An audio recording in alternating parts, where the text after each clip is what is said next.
Welcome, everybody. Let's call our meeting to order at 6:33. Can we have a pledge of allegiance? Mr. Obama. All right.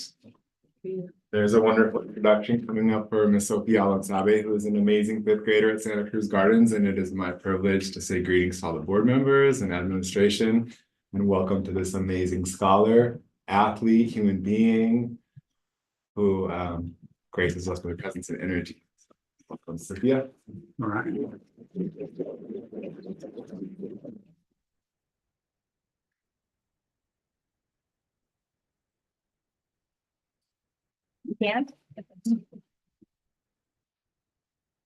I pledge allegiance to the flag of the United States of America and to the republic for which it stands, one nation, under God, indivisible, with liberty and justice for all.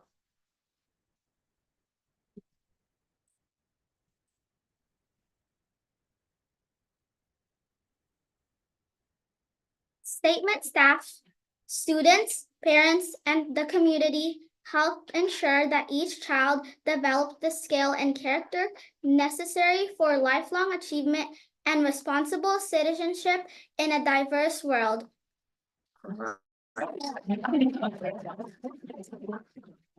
Thank you so much, Sasha. Okay, I'm sorry, Sophia. She wants to ask you some questions. Yeah, and also we have a prize bin, so if you want to come up here, you can pick something out. I don't know if you have any, you find anything interesting. It's okay, you can go on up. You can come on up. Trust us. And then we have a certificate of recognition. So we're just gonna read it about you. If I read this out loud, it's about you. All right, terrific. We are so grateful to have Sophia Alonsabe in our student community at Santa Cruz Gardens Elementary. She began our school in 4th grade after coming from the Philippine Islands in May of 2022. Since then, she has jumped up several levels in reading, her favorite subject, and is making stupendous growth in all subject matters due to her amazing character, work ethic, and growth mindset. Sophia is a friend to all with a smile that lights up the room and a personality that is caring, inclusive, and lifts up those around her. She is a phenomenal soccer player and plays on a local competitive team as a midfielder. Sophia's favorite food is sisig and rice, one of the most popular and delicious of the Philippines' world-class culinary fare. This is good stuff. Her mom, Shannon, is an amazing cook and has catered many events and festivals. How about a board meeting? Her favorite thing about Santa Cruz is the beach because it reminds her of her family and all the epic times she's had on the beach she grew up near in the Philippines. We celebrate Sophia today, her amazing achievements, her journey, and the greatness she has ahead of her. All right. Wow. Wonderful words. Wonderful word. Oh, can we ask you some questions, Sophia? Yeah. Would anyone like to? I want to hear about this dish from the Philippines that you're missing. I forgot what it was called already. Sisig. Sisig. Is that right? Did I get that right? What is sisig? It's like chopped pork with some spices and you put eggs on top of it sometimes. That's very. Nice, good job. Is it super spicy? You like, no? Yeah, that sounds really good.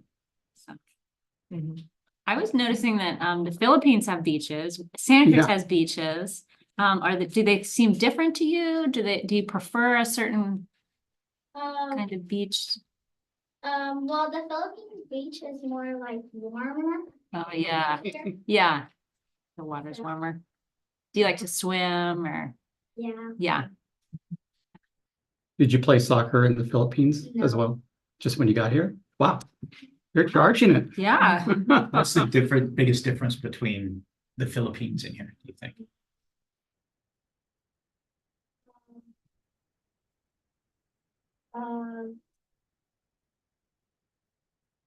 The culture. Great answer. Yeah. Yeah. Oh, Yeah. you're incredibly well spoken. I heard you say, I mean, the Pledge of Allegiance and the mission statement, or right after that, you've learned, obviously, you learned English a long time ago, right? Mhm. So it wasn't too much of a transition when you came here? No, just a little bit. Good. Wow, that's great. Yeah, yeah. I have a question along those lines. I was thinking about what it must be like to go to a school where a lot of the kids maybe even started there in preschool or before kindergarten, and it goes to 5th grade, and you started in 4th grade.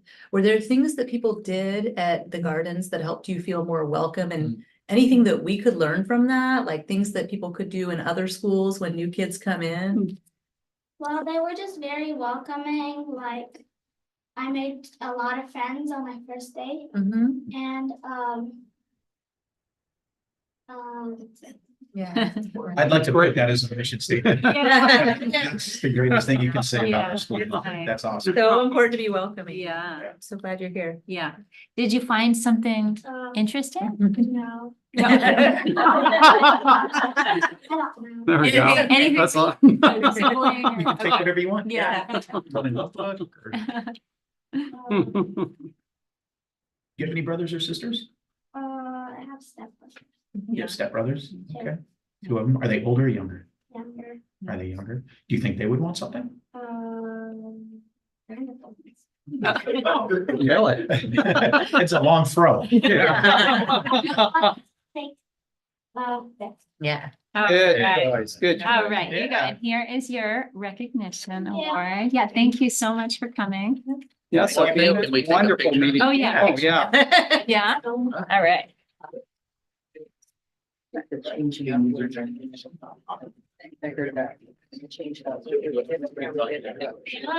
it okay if we all stand here and we take a picture? Just thought I- You hold up your certificate. Anyone you want to have in here? Is your teacher here?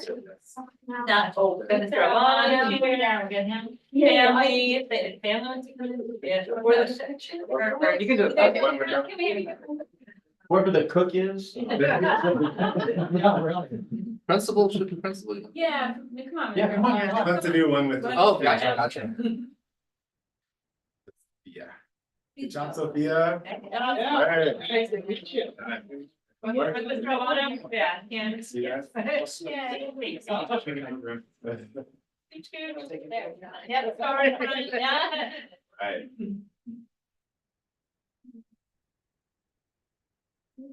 Thank you. Meet you guys. Definitely does not expect questions, but. Yeah. Great. Thank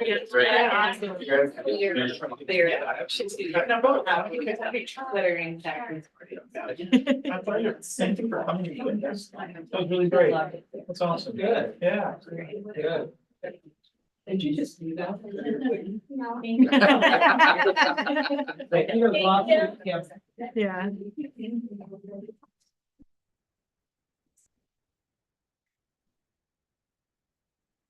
Coming as support.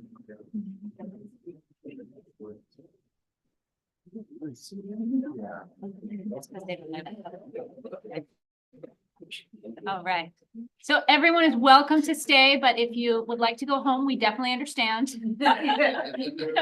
So thanks so much. Yeah. Yeah, thank you. Have a nice night. Yeah, thank you. All right. Love that part. Can we have a roll call? Yes. Trustee Jackson Miller, Present. trustee Donnelly, Present. trustee Dickinson, Here. trustee Edmondson. Present. To do that to me all the time. I say present, you guys say here. We have I'd like to propose a couple, changes to the agenda before we adopt it. To remove or postpone 5C and 5E. So that's the LCAP bite and, the dashboard presentation. Just, Can I- just because eager to do them in a future meeting, but is out tonight. I'll second the motion. 5C, 5E. Yeah, wait, I Okay. didn't make the motion. I asked for one. Oh, I'll make a motion. Okay, can I have a second? I'll second it. All right, so adoption of the agenda. Oh, all in favor? Hi. Aye. It's gonna be a rough one, you guys. That was me. Okay. All right, can I have a motion to approve the consent agenda? I'll make the motion. All right, Amanda, Second. Amanda makes the motion, Ted seconds. All in favor? Hi. All right. Do we have any public communications? There's nothing on email. And no one, is anyone? No one would like to comment? Okay. All right, moving on to standing reports. Let's start with, we'll go the reverse. Allison, Jody, start. Hello, nice to see you all again. So, I spent a lot of time with family over the vacation, which was really nice with my granddaughter and so forth. Today I got to go out to SoCal Elementary, talk with Eric, and we went, talk budget, walk the site and so forth. So it was nice to get out there, walk the site and so forth. And I have a couple other, meetings coming up next week.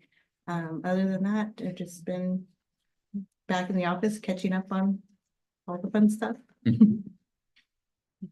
Awesome. Well, for me, Happy New Year, everybody. Happy Board Appreciation Month. January is Board Appreciation Month. And you are sincerely appreciated for all the work you do and the sincerity with which you serve.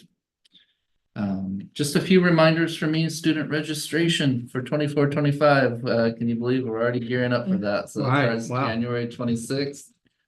So if you know somebody out there with a kindergarten or a TK students, let them know that that's starting up. They can always call the district office to get any information. And then we start that at the school sites on the 26th. So we're very excited about that. LCAP. So it's that season where we really want to get input. The LCAP is the most important plan in the district.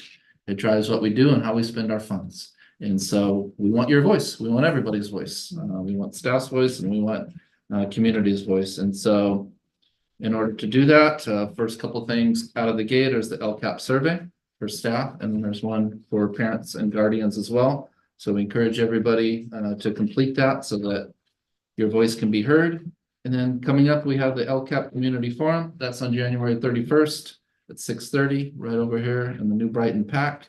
And I can't draw you there with good LCAP discussions. Maybe I can draw you there with the SoCal Elementary Chorus that will be performing, and the New Great. Brighton Band, and the New Brighton cheerleaders. So Wow. we're gonna have some energy Cool. there as we talk about all of the other fun stuff. So that's all for me.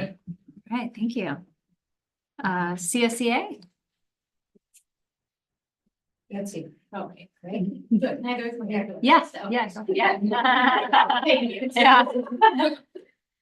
Hello, board members and superintendents. I am very happy to be here this evening to represent the CSEA members.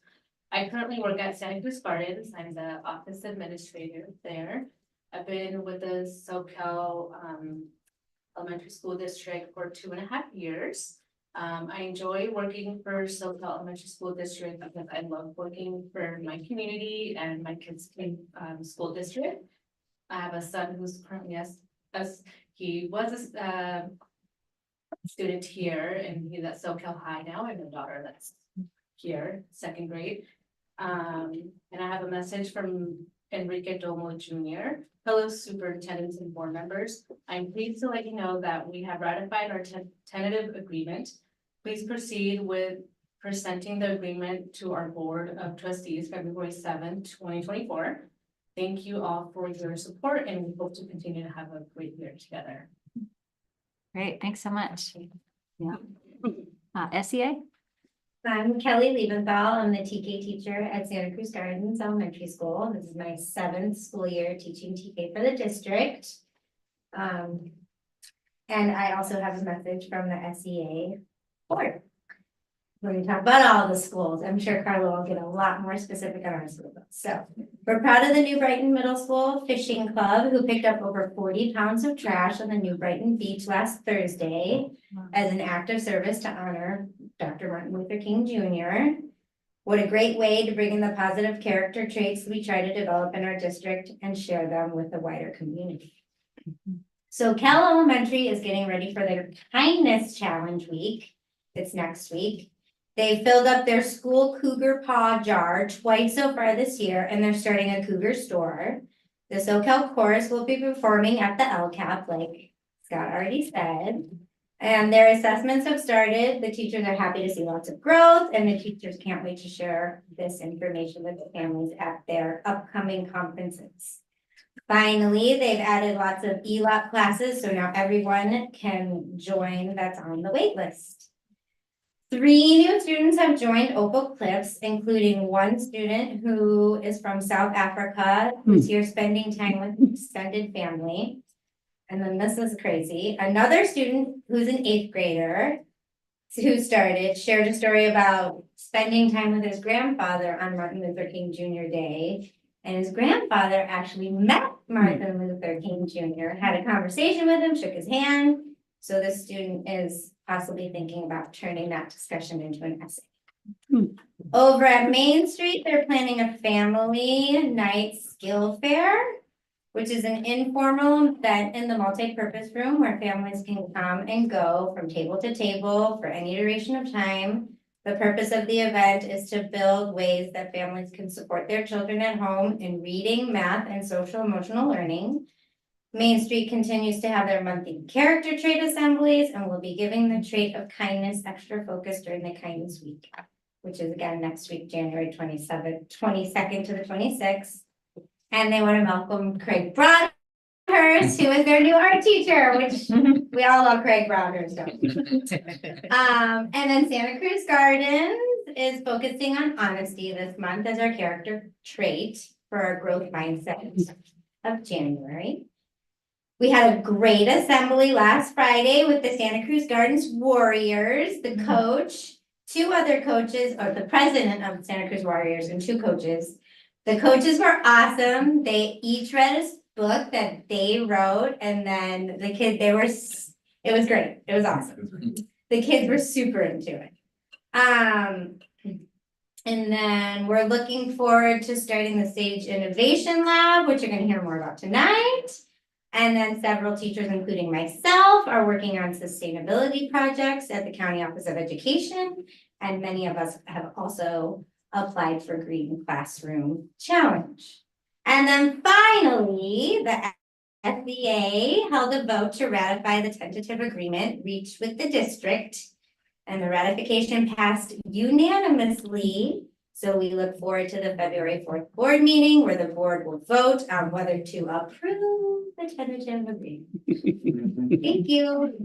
Thank you. You can definitely hold the attention of everyone. Yeah. All right, items from trustees. You want me to start? Sure. Pretty short and sweet. I want to thank everyone for the thank yous for January being board trustee recognition month. That's really kind and thoughtful, and we don't do it to be thanked, but it's still nice to be appreciated and recognizing that we got emails from educators who we all know are really, really busy, hardworking folks. It means a lot to us. So thank you for the thank yous. And on the thank you note, I wanted to thank the superintendent for, as always, really going above and beyond in the outreach area. So doing all of the outreach around our board vacancy, I really, really appreciate that, making sure we let it be known so people know how to apply and who qualifies based on where they live, et cetera. Very helpful. And you too, Jen, I'm sure, right? All that extra work at the DO. And also for all of the great outreach for the LCAP community forum. It just gets better every year. So thank you. Okay. Yeah, again, thank you for the emails. I wasn't expecting it. I just saw a bunch of emails saying thank you. It's like, okay, hey, no problem, but realize it's, yeah. Oh, You know that. We get those all the time. So it's great that we're being acknowledged by our staff or the staff.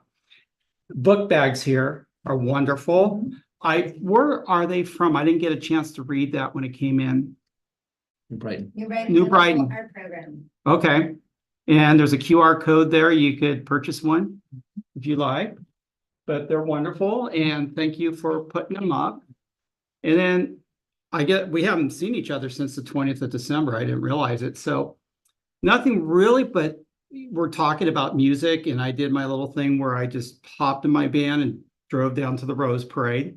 And yeah, I do that. And then it's just amazing that the high school bands from other states have about as many kids as New Brighton, their population. And it kind of shows you Proposition 13 kind of messed things up a little bit there with the funding, but it's good to see that bands are coming back. They're making a comeback. So hopefully down the road, California will have some real bands, not unified bands, but real school bands in the Rose Parade. And North Carolina, I just got to say, wonderful band. I think I followed them for about a mile. It's great when you're by yourself. You could just buzz around. So anyways, that's pretty cool. I did it. Well, cool. I'll follow along if that's okay. I'd like to dovetail on what you guys said. I mean, that seeing a bunch of emails hit our inbox was really heartwarming and uplifting, and it made me feel great. And I really appreciate that all of our teachers and staff and whoever took the time to even think of us and write them with their busy schedules. I got a couple of things. I went to a game at SoCal the other night, and you brought up the bands. And they had their band at the game, and I guess they have a section every game where they play, and it kind of goes in touch with the LCAP where our band's going to play, and it's just so neat to have that and know that there's a great transition from our 8th grade or our New Brighton experience into SoCal where they put such an emphasis on band, and they're so tight too. Really cool. I also had the pleasure of going to SoCal Elementary with Scott and visited with Eric and met some of the amazing teachers there and got to visit the classrooms, and what a joy that was to see the teachers interacting with the students and just the positivity and the reactions from the students, complete engagement, and it was a great learning and loving experience, and it was a lot of fun to be able to see that. I also wanted to, I've got to visit with the NBMS School Site Council today and talk to them. I was on the NBMS School Site Council before I was a board member, and then the Home and School Club, and it was great to see parental involvement and see the other people there being engaged and involved with New Brighton. Christina and her team did a terrific job hosting the meeting, and I talked a little bit about the vacant seat that we have on the board, and what a pleasure it would be to have the people that are already engaged and being present there, and possibly look towards a different idea of maybe becoming a board member or something like that, since they're engaged, and hopefully we can get more parents and community members active in our schools. I think that's really important. That's it for me. Great, thanks. Yeah, I really enjoyed the emails. It's just nice to hear the voices that are in the district. So thank you so much for all the thank you emails. And also, we got Amanda a present, a little thank you for being our president. I want to say thank you so much for all the for you guys leading us. Sweet. Okay. My daughter will help me keep it alive. It's really great. Wow, thank you. Okay. Really. Look at that. Yeah, you guys. Okay. All right, presentations, informations, discussions. Principal Albano, I'll give you the floor. All right. Right on time. Thanks. Greetings, everybody. Good evening. Yes, first and foremost, for sure, thank you all for all that you do as the board and what you preside over, and keeping public education what it is, which is something that's a democracy and involves our students first and looks at that 5 generations ahead. And we hold dear to taking care of this planet and our spaces for our kids. So thank you for always being on the same page for the kids. And it brings me great honor to be here as the principal of Santa Cruz Gardens Elementary, and just a big gratitude to our district also for the opportunities I've had to teach here for many years at Santa Cruz Gardens Elementary, primarily as a 4th and 5th grade teacher, and also to learn so much about the column of behavior amongst the tiers, tier 1, 2, and 3, as the MBIT lead, the years following COVID, last 2 years. And I really want to just give you all a snapshot and a view and my appreciation of the school and the work that we've been doing this year, 2023 to 2024. So you can see our wonderful Santa Cruz Gardens logo there. Above, to the right, you have the Sage Emblem Design Contest winner, Audrey, who is in 4th grade and made a wonderful design of our Sage Garden Trail in the front of the campus. And you all know it as you drive up right now, there's a lot of blooming happening right now, or about to happen, with California poppies that the students just laid in, and a brand new poetry exhibit put on the poetry installation of the trail that was created last year. This poetry is made by Miss Weller's class, and it's called Just Because, and focuses a lot on identity. So I highly recommend coming up and taking a look and a walk around our amazing campus. Below that, you can see some of the work that happened around Carissa's time at Santa Cruz Gardens, some of the amazing student-led work that involves some of our infrastructural spaces, our shared spaces, literally student blueprinting of the garden space, and that is below the Sage Emblem Design. And so as we begin, I just need to give the fullest appreciation to our amazing staff of Santa Cruz Gardens, our teachers. Everybody that works with kids at our school is really special and brings an A game and a level of support that I have 100% felt, and it's amazing to see every day. The way that they support each other, the way that we support each other, the way that we support children, it rubs off on kids as well, and you can feel it in the demeanor of the school. Sophia, was a pleasure to interview her. She said that the staff was welcoming first, before even the students. So that was like really special. And I was like, what do you like most about Santa Cruz Gardens Elementary? She said, the staff was so welcoming to me. So that's just like, it hits you right here, knowing it's so true, like as you see our staff walk around and how they treat students and each other is really special. So I have to start with that, absolutely. The focus of tonight's conversation delves into our work as a district, which is multi-tiered support success. We have our 3 columns, which are academic, social, emotional learning, and behavioral. Hello, Mr. Martin, our RSD teacher, are coming in. And so focusing, just giving a little brief synopsis in each areas of our focus. We really appreciated the system and the viewpoint of MTSS as a school. It's allowed us to really focus in on students and where they fit on tier 1, tier 2, and tier 3, because there really are 3 parts of us in terms of the work that we do at school. There's your academic performance, there's your ability to be on your emotional management and your intelligence, and there's also the understanding of how we behave, which has been a fascinating study for me the last couple of years in my area of growth, and just how we work with students with challenges and greatnesses and opportunities, and always being asset-based throughout that. So we're very thankful for the early foundational literacy work that we have Integrity and UFly. We've been waiting and emphasizing the importance of that foundational literacy piece in our Readers and Writers workshop. There've been all these podcasts and all this study around the science of reading coming out. Very thankful for that piece, and I know it's really being implemented with fidelity. We're already seeing great growth. One of those places that we've seen that growth and have reflected on it and had next steps is our data dives, which is really important to us, and involves our teacher of the grade level, as well as intervention and English language learner teachers that are there, Tina Bonner and Karen Yee.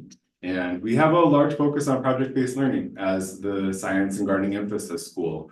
We have a lot of grade levels that are really taking on what that means in many different ways, many different approaches, but primarily it means connecting students to their local causes and advocating and understanding the importance of beginning local and all the things that you can do there. And from a problem-based collaborative lens and approach, which I think are really, really important parts of the project-based learning model. So I'll talk more about that in a moment. We are at the Sage School of Science and Gardening Emphasis. Talk about that in a moment. Ruler tools is something that's being implemented. Kelvin is the focal site that we are at the county, and we'll talk more about the surveys in the next slide. A little bit more about our cool down kits that have been prepared and just recently passed out to our staff. And some of our spaces that are involved in wellness, such as the Grove, and I'll talk a little bit more about that. What the counselor, Ms. Sue, created. And just a lot on our student voice, our assemblies, our PBIS practices that involve the SCG way, which is safe, kind, and responsible. And then in our behavioral areas, we'll be focusing a little bit more on the OASIS team, which is our campus supervisor, recess coach, and PBIS via. And a lot on our trainings and professional development with our teachers around areas that involve working with students that may have some challenges or present those challenges that we know we've become more familiar with in the last few years, but in general, in public education and working with many different types of students, many different, economic and et cetera. So culturally relevant teaching in the brain is something that we have focused on a lot as a district, and using that walkthrough tool is going to be something I'll talk more about as well. So section by section, starting with students first, is social emotional learning, student voice, and our building of community and culture.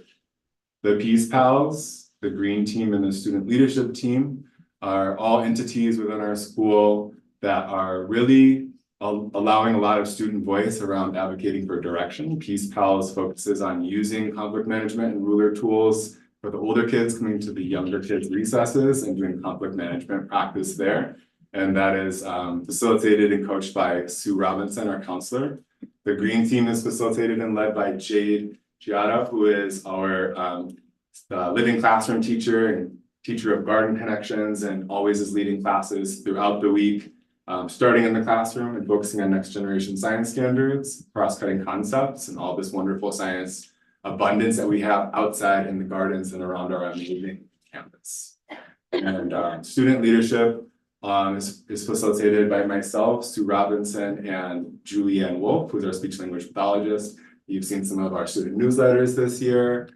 They've just participated in a Kelvin survey analysis where we've given 4th and 5th graders a survey that focused in kind of like the universal screener, but a little bit more in depth on social emotional learning, cultural identity, and culturally relevant practices. And I have the PowerPoint that I shared with Scott and Jessica, and I'll share with Chris. I believe you have as well from Ms. Robinson, that really breaks down what the students saw as important areas of focus. So they're taking action steps as well in helping Ms. Robinson with their areas of focus, which they thought were coping skills needed and self-advocacy skills needed, because they noticed about 37% had said yes to feeling sad, down, or hopeless in the last 2 weeks, and that really resonated with them.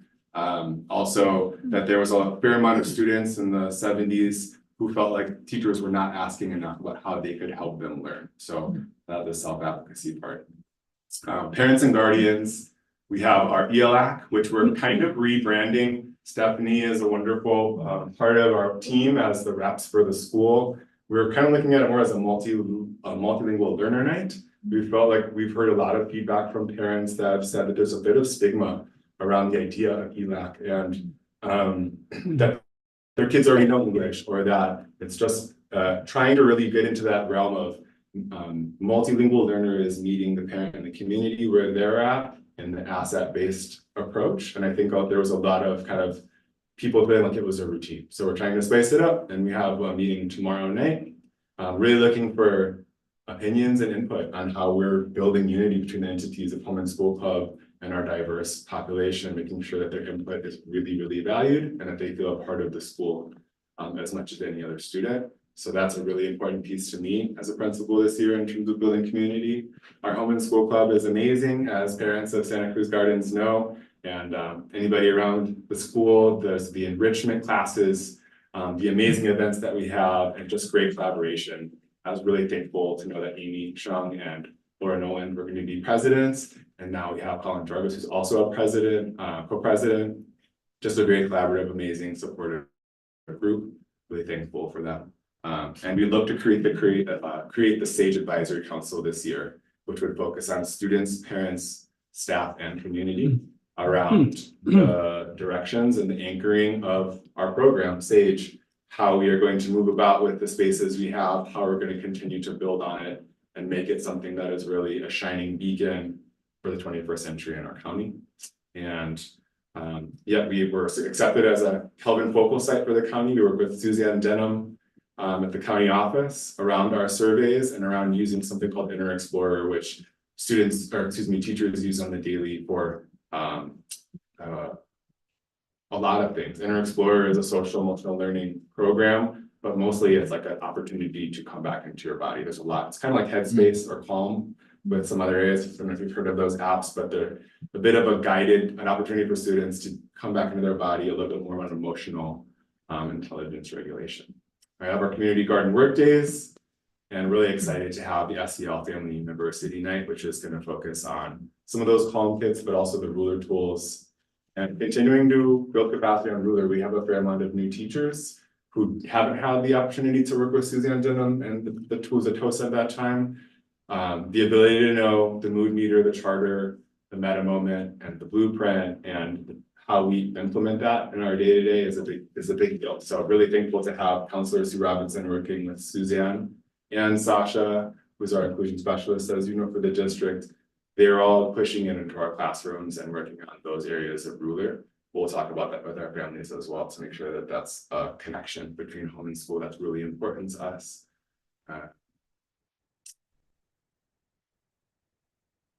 Behavioral focus, so the MTSS column of behavior, we have our tiers, and Chris is going to talk a lot more about this, but we are very thankful to have our Oasis team at Santa Cruz Gardens. They offer structured breaks to students that need them throughout the day. They offer mentorship. They offer somebody in the kids' corner, allowing kids to be seen more. The outside of the classroom work is some of the most important that we know happens on the day-to-day. And we can talk about like post-COVID, but it's always been important work. It's always been needed. And 20th century and into the 21st, what students are coming with, it is perhaps exacerbated now, but we know in public education, if we're not meeting the kids here first, then nothing else is going to happen. And the rapport building from Michael and the front office, and then all of our grades is fantastic, and really being welcoming. So also having that team outside, our campus soup, our recess coach, PBS via doing check-in, check-out, which has been a great program that Carissa will talk more about, tailoring it to the Santa Cruz Gardens way of safe, kind, and responsible, and focusing on student-created goals that they collaborate on, and are kind of just giving them a structure and a focus to get through the day and build character in areas of coping along the way that hopefully they can use the rest of their life. Our cost team is, Carissa will also get, I can skip some of this stuff, and she'll more in depth with that. We're a inclusion specialist, ELD teacher, site counselor, myself, the referring teacher, and campus supervisor. We come together around students who are being referred, and that's our crew for going around the tiers and behavior, SEL, or academic. You can be referred to cost. And our lovely characters assemblies have been good, right? They've been pretty fun. Yeah, they've been good energy once a month, every Friday. And focused on a particular trait. We have raffle tickets that catch students in the act of being good. And yeah, we've had a lot of really fun people visit the Santa Cruz Warriors. We've had a lot of music, a lot of different organizations. The cow. Oh, yeah. And her baby. A real cow. Oh, yeah, I hear about the cow. Teaching kids more agricultural literacy, or The cow is? dairy council cow. Yeah, the cows are with the baby cow. Wow. Which was really Yeah, the cute. baby cow was great. It was fun. It was a little warm on the blacktop. Mhm. And then just, we know our areas through the LCAP and, being on the board for a while, and we know, as educators, there are areas of need and our gaps and our challenges, and we really trying to utilize data dives as a place to thought process, to thought partner, and look for our trends as a school, look for what our strongest practices are to work with that. We know we're continuing to work on math and reading problems in our upper grades, and that we have continue to see those marginalized gaps that are happening. And that's mitigating the delay is always gonna work better with informed research, and we're knowing universal design for learning, EL Rise. There are many tried and true strategies that we want to keep holding in. The work of a teacher is exhaustingly endless, challenging, and amazing. And seeing the kids smile and progress and persevere and make connection is why we do what we do. But there's so much to always fold in and constantly monitor and pivot off of. So the work is really the most important work, and amazing. So data analysis, disaggregating, spreading out trends around gender, around socioeconomics, and multilingual learners. And continue to talk about our best practices as a team in those intimate spaces. We'll have another one in a couple of weeks, our winter data dive, and we're looking forward to talking about through our work with Nicole Anderson and county, who are your 3 to 5 focus students that you plan around? Who are those students that begged of you a little more attention that is so hard to offer. And how do we partner together to make sure that it is not an overwhelming thing, but a supportive thing that is doable? And that involves, working with our families as well as working with all the amazing people we have throughout the rooms of Santa Cruz Gardens. And thank you to all the great Fly Haggerty. Our team is amazing. TK the third with supporting each other and advocating and asking for the other needs to see it just going full belt is really, really great. And you can see it working as a routine practice. You just see the progress, and we're very thankful to have that this year. This is my last slide. The SAGE program is the program we voted on as a team many years ago, pre-COVID. And we were really into the idea of this amazing campus we have and entering into the 21st century with these ideas around raising students, graduating students as problem solvers that are environmentally literate, that can be leaders in the 21st century around the real stuff that we're doing right now, biotechnology, all the different amazing engineering technology, all the ideas of how we're harnessing and making sure we're more sustainable.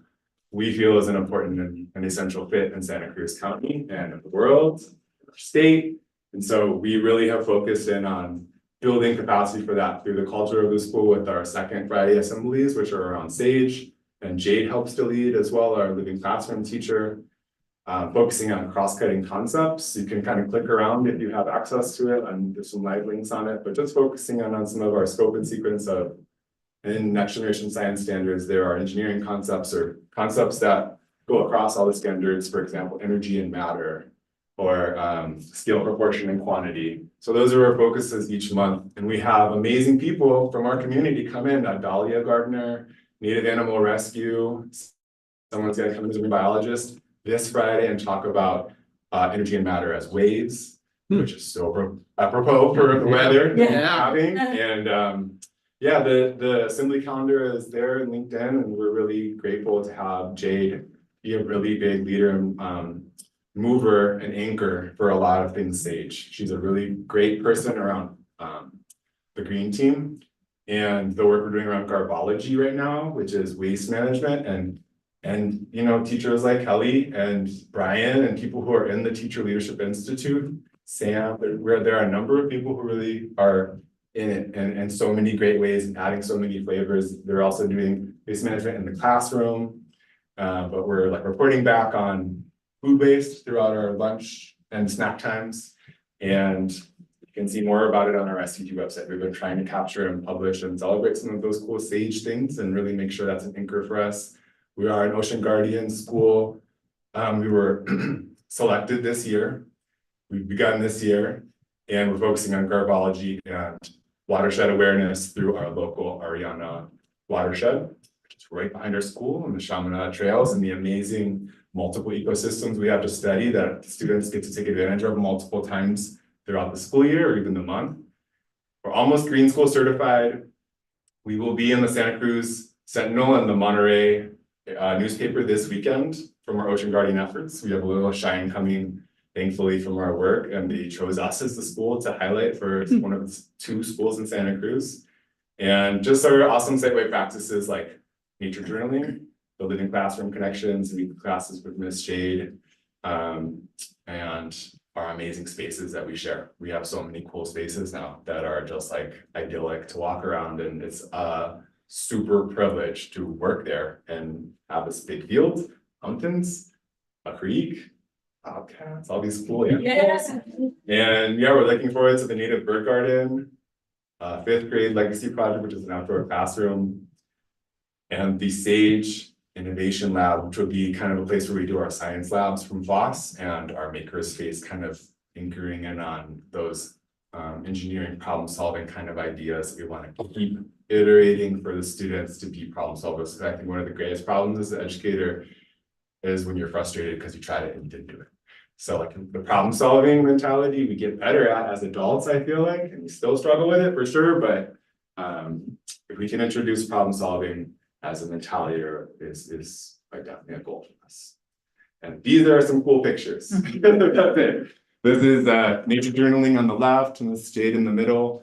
We have a cool Santa Cruz Gardens green team logo that are on t-shirts for the green team. And some awesome songs and cool assembly built community builders. And there's our amazing trail. One of the coolest, beautiful sections right there. Creek, as they do some nature journaling and process some of the phenomena that they're looking at. That's the coolest part, is when you start to get into the phenomena part of next generation science standards. It's everywhere around us. So especially around our campus and the trails. So that's it for Where's this trail? next door to the gardens.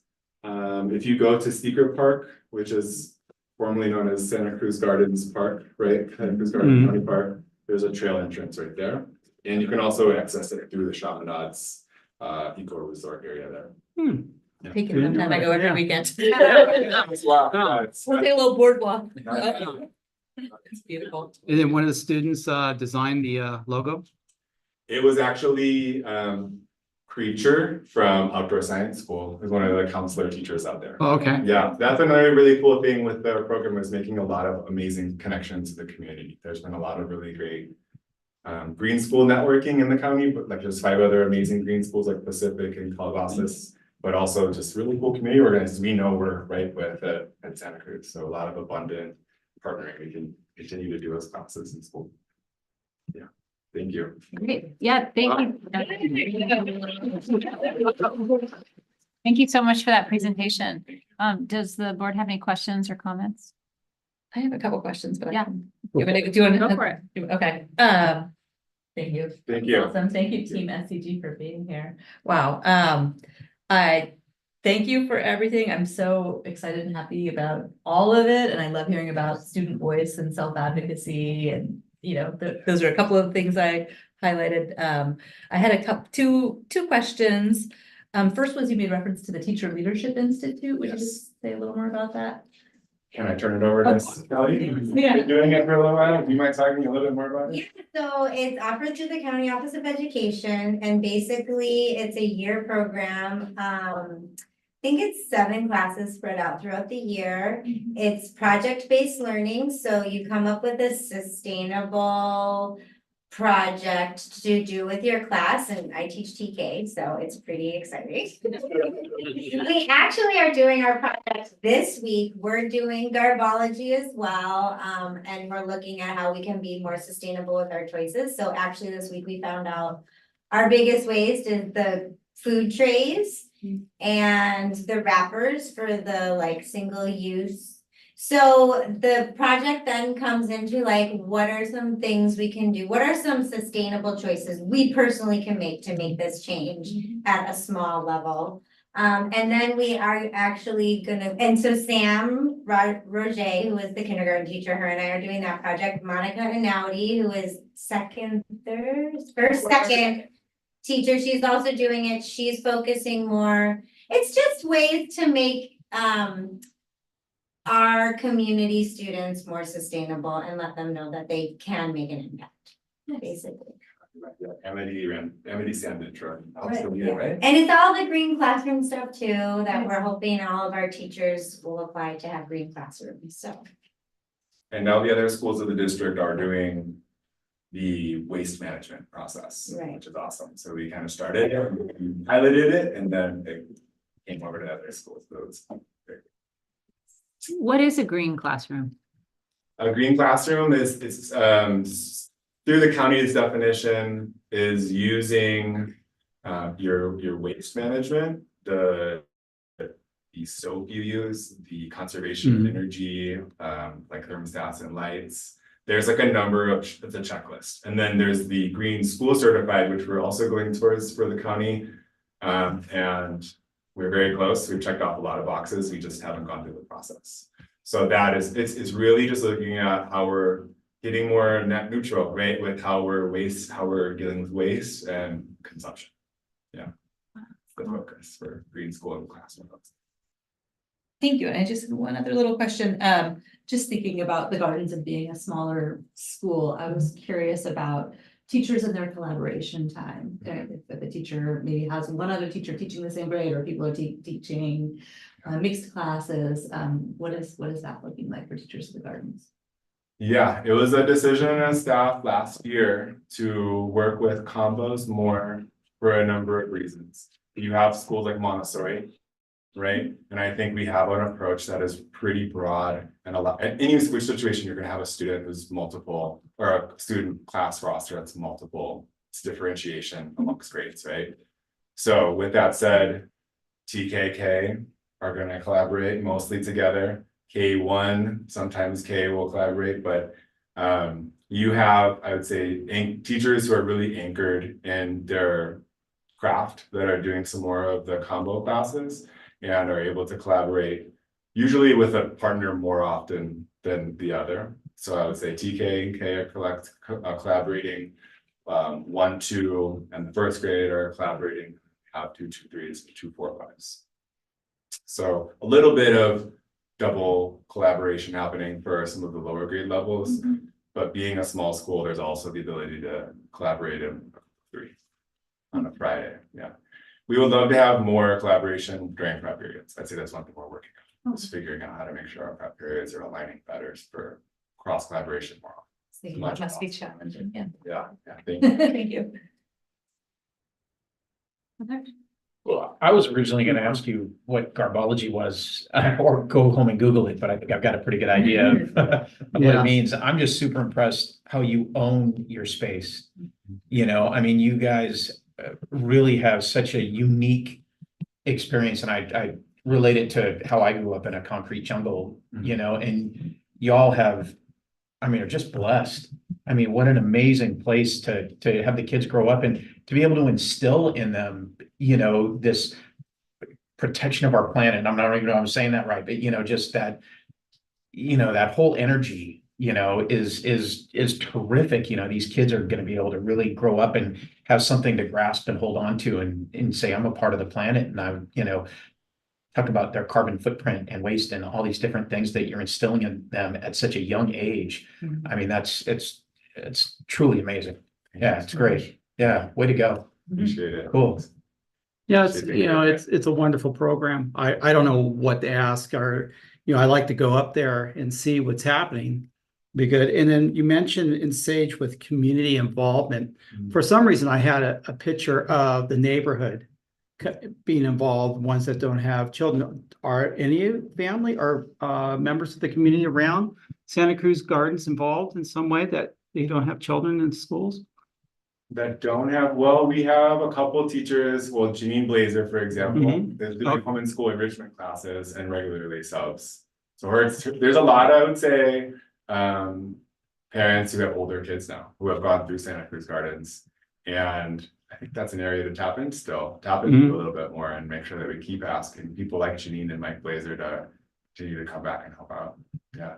We have parents definitely who are involved, but yeah, like people who are not or who have been parents and stuff. I think and grandparents, absolutely.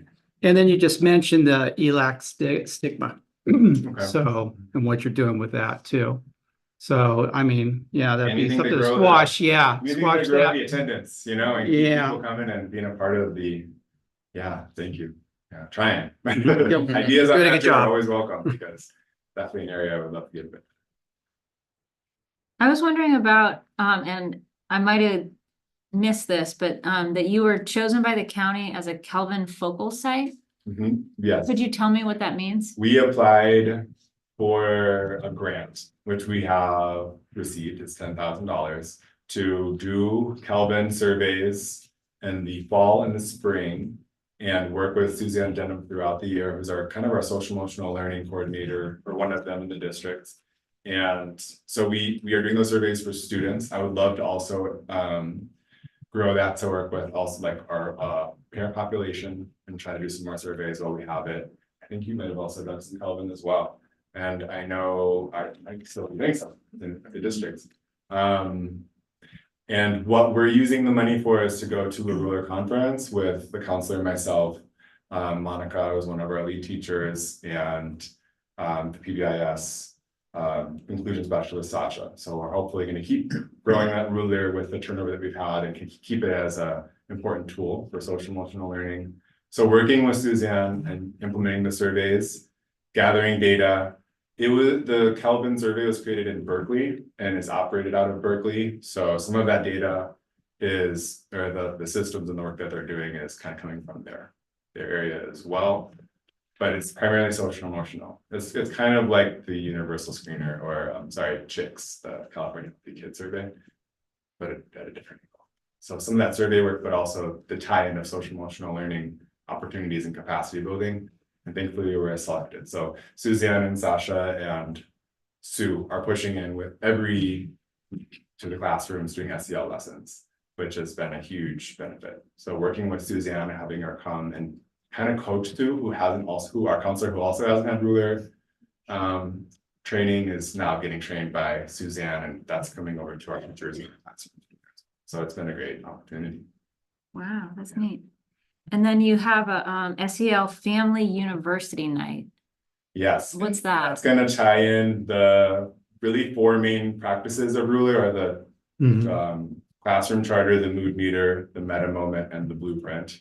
A few of those will be taught to the parents and kind of practice. I'm hoping the students can help lead that practice or that presentation as well, so that parents can use it at home. And there's going to be like a mini version of the cool down kit, which is kind of it's more than fidgets. You know, it's got like maybe a weighted blanket or things that just are tried and true to be calming. So we're offering that as a party bag, whatever they call those things. Yeah, favor.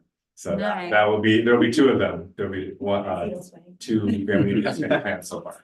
Nice. Yeah. It's a good name. Yeah. The glitter in the jar where you wait for the Yeah. glitter to fall. So calming. Yeah. All right. Do we have any other questions for Principal Abana? No. All right. Thank you so Great. much for that presentation. It's so great to hear about. Nothing on me.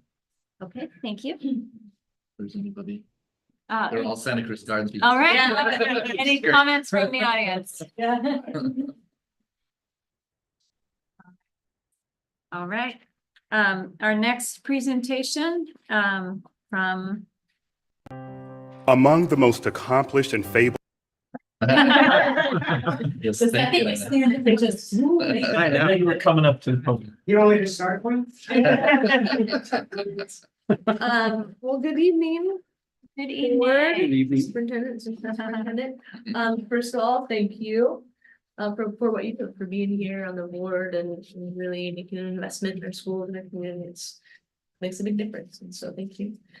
Tough act to follow, but what a good problem to have. I feel grateful to get to present and hear the presentation on Santa Cruz Gardens, which is a place near and dear to my heart. So in May, I was here. I don't know if you remember, but I asked a question. I showed you a video, and I said I really wanted us to think about how are our kids and how are they in all of the ways. And so I want to tell you a little bit about how they're doing, if that's okay with you. I don't know how this works, George, but I'm gonna give it a whirl. And so what in the interest of time, unless you want me to show the whole video again, I'm happy to, but I know you've seen it. And so, we really have tried to double down on that question of how are our kids really thinking about a holistic kind of approach to education. It's hard for a student to focus on the instruction that's happening in class if their stomach's growling and they don't know where the next meal is going to come from, or if they're going to have a home to go home to, or what the state of that home is going to be. And so we've really tried to kind of integrate that line of questioning into everything that we do. So let me see if I can. among the most Oh, I can. And so I want to briefly go through just some of the information about our students. We ask how are they, and then the question is, well, how do we know? And so we have a few metrics by which we can know how our students are doing. One is the California Healthy Kids Survey. That's administered to 5th graders and 7th graders every 2 years. And so this data here is from our students took it last year. And so at the elementary level, you'll see a couple of really, I think, encouraging trends. You'll see a downward trend in the percentage of students who have expressed frequent sadness, and an increase in the number of students who are expressing a sense of wellness. which I think is pretty encouraging. Down below, you'll see the state average for those things. Anybody who works with me knows that I will jokingly say, I'm not real competitive, but I'm real competitive. And so I like to see the hard work of our district shown in how our students are existing and feeling. So that's elementary. And then for middle school, one of the numbers on here that I'm most grateful for is you'll see a really significant drop off in the percentage of students who have expressed suicidal ideation. In 2018, saw 20%. That's 1 in 5 7th graders. You have a class of 30 kids. Think about how many kids in a single period may be experiencing that. And so I think that's a really significant testament to our counselors. And I'm really proud to say we have 2 counselors now at New Brighton Middle School who are engaging in some really, really incredible work around student mental health and wellness. So you'll see there a similar trend, a decrease in the number of students expressing chronic sadness. And so we're really thrilled to see that. And then you'll see there again the state averages as well. So I'm not competitive, but I'm pleased with how we're doing. Mr. Albano mentioned the universal screener. I think you all get emailed a PDF of this presentation, and in the PDF, there's actually a link to the live version of this. It's a kind of cool visual data visualization tool. And so if you want to look at just the 4th graders, you can click on the 4th grade bar and that sort of thing. And so the universal screener is a tool that we administer twice a year. For TK through 2nd grade, teachers fill it out. They fill out one for each of their students. And then for 3rd through 8th grade, students fill it out. And one trend that you're going to see really consistently throughout all of our data is that 4th grade band. And when we first started noticing that more elevated scores, more needs, more referrals for students in 4th grade, it was like, well, I didn't know what a helpful question to ask. I was like, well, why? And if you think about it, right, 4th graders had experienced school fully before COVID. They are that band of students, that first year students who experienced what I like to refer to as the before times. And then had such a significant disruption and are now back in school. So we're really seeing a significant need in 4th grade students. And really consistently across the board. And so this was our universal screener from the fall. And so you'll see, excuse me, the 2 indexes that you'll see here are the behavior and emotional rating index, or what we call the BERI, the BERI, and that would be externalizing things. So that's the behavior you're going to see. You're like, I'm not surprised that this student's score came out elevated because they have been really struggling behaviorally. The data that I was more interested in, that we've really worked hard to kind of chew and digest, are the internalizing risk indexes, because those are the students who may be silently suffering. And we want to know about that. And so one of the data points that we really dug into with our counselors this fall after we received this data is we took the report, the raw data, and we looked at all of the students who presented in a clinically significant range. And then we looked at all of our caseloads, all of our cost referrals, and I'll talk more about that, like Mr. Albano said, all of our students already receiving counseling, all of our students who in some way have some point, like additional point of contact beyond being in their classroom. And I'm really, really proud to say that for our BERI, our BERI elevated students, 82% of them had already been connected to some sort of additional support. And we were really stoked about that. For our internalizing students, it was slightly less. It was around 70% had already been identified in some way as maybe needing some extra support. But it gave us an opportunity to really think, okay, what can we do for our kids who are those internalizers, who are going to be, they're really well behaved. They're going to follow your directions. They're not going to, lose it over a really small thing. But that doesn't mean that they're doing it inside. And so we're really proud of some of that work that we've been doing around identifying those students. So special ed is a big thing that I spend a lot of time on. And so I wanted to just kind of give you an update on some of our current eligibility rates. This data is all of the data that you'll see tonight is what we call point in time data.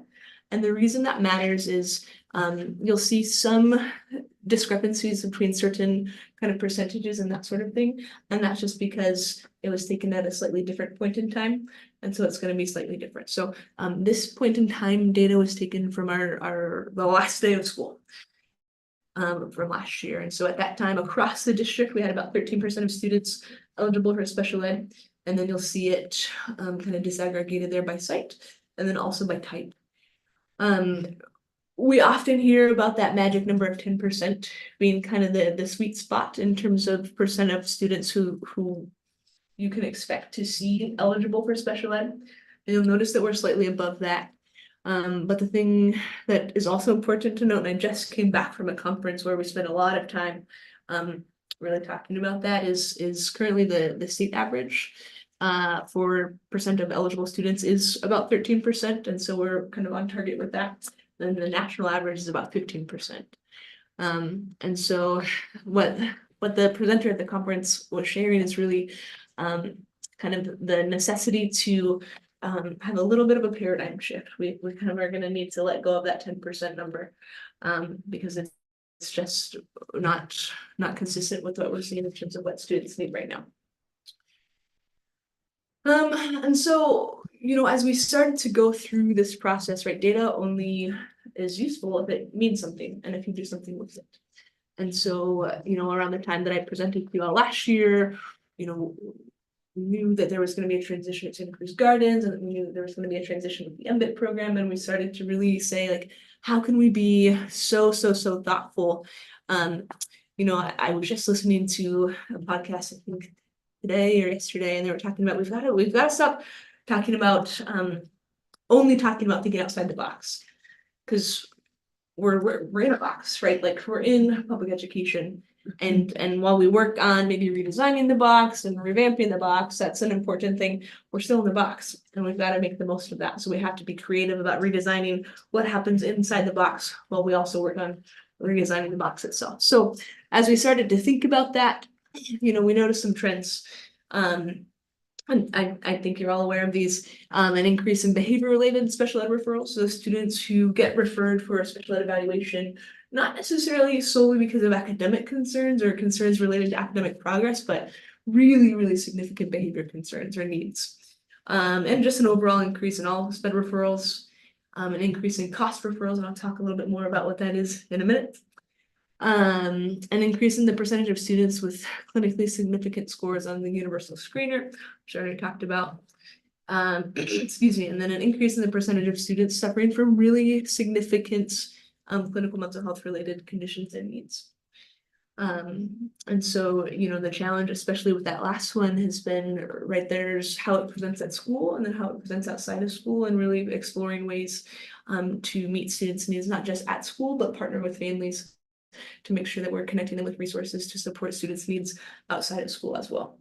Big thanks to the Santa Cruz County Office of Ed and Lauren Fine there, who's the Director of Behavioral Health.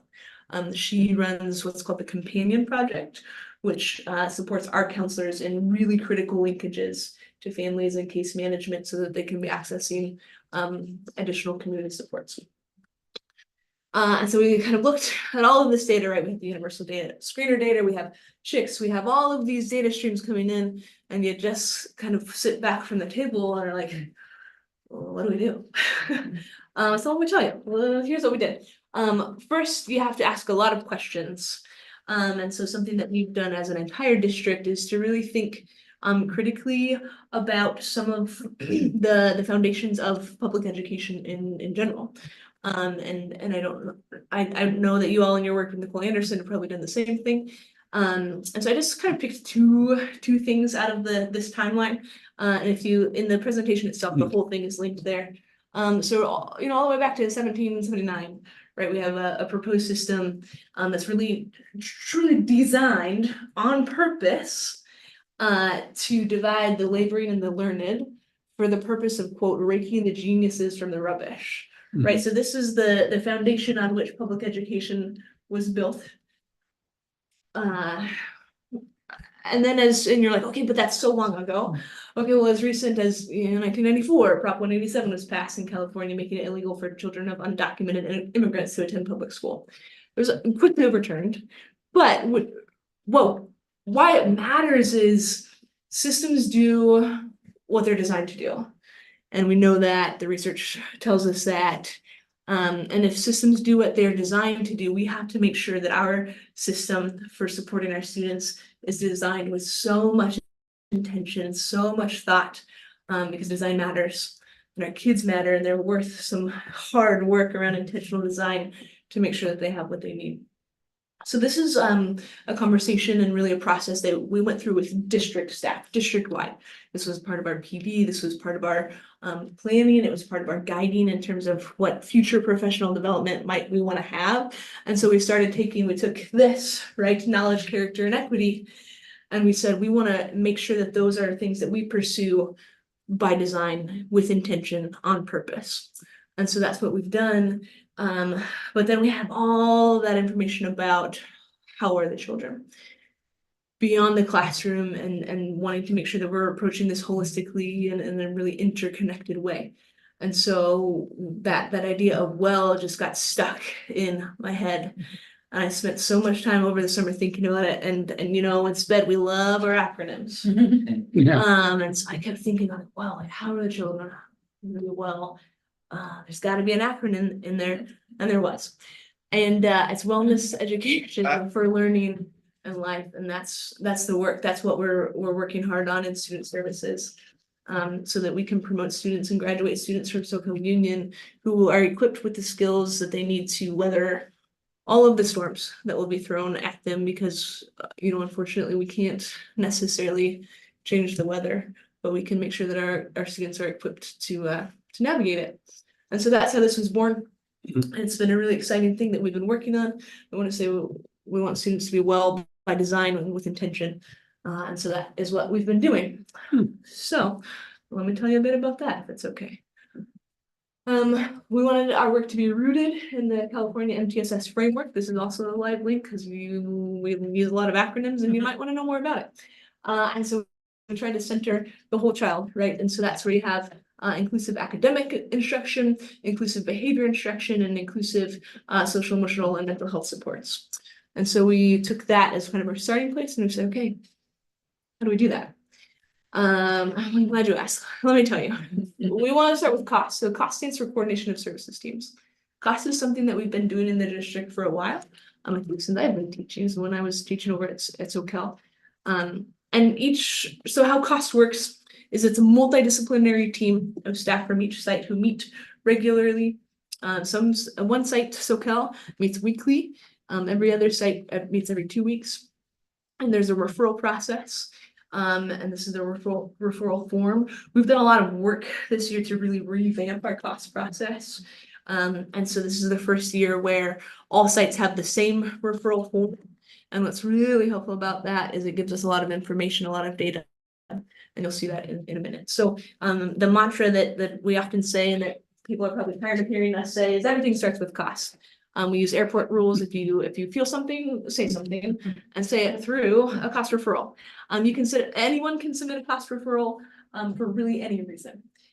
And so thus far in this school year, 200 students have been referred to costs for a plethora of reasons, and I'll tell you more about what some of those are.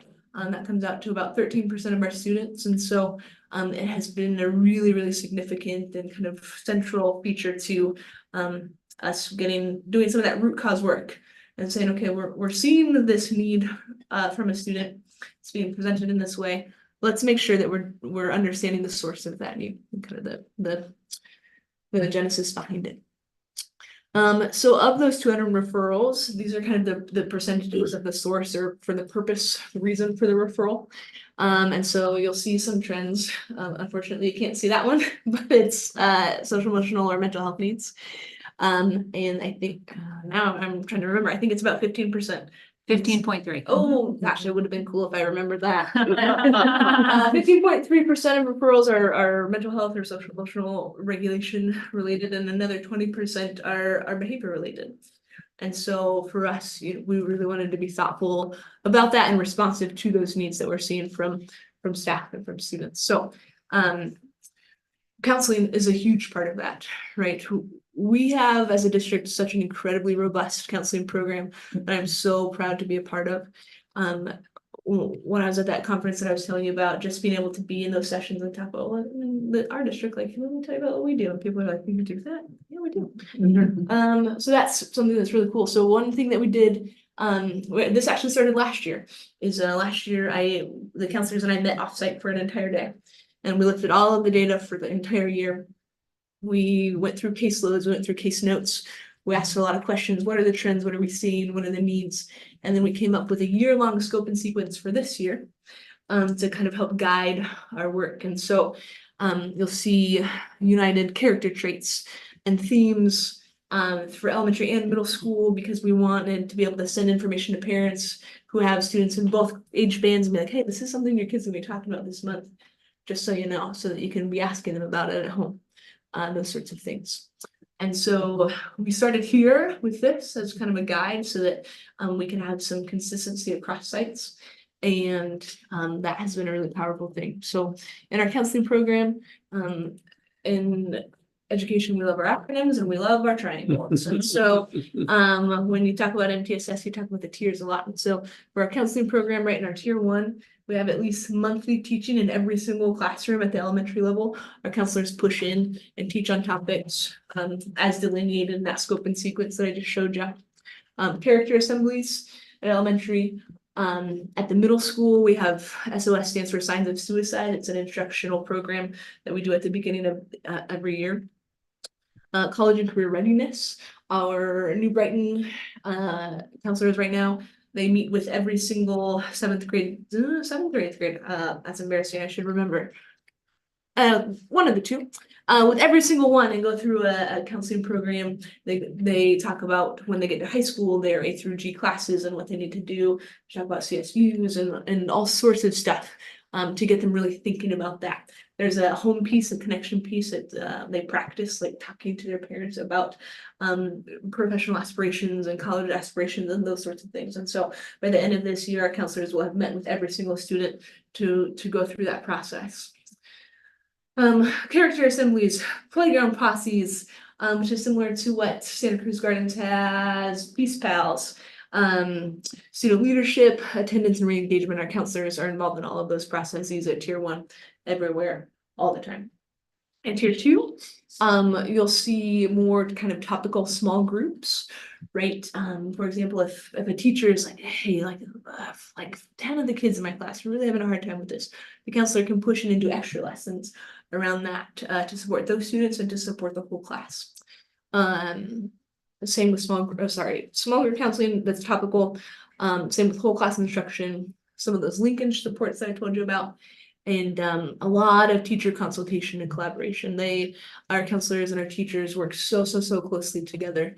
And it's so cool to see the ways in which not only our students benefit from that, but their families and our staff, right?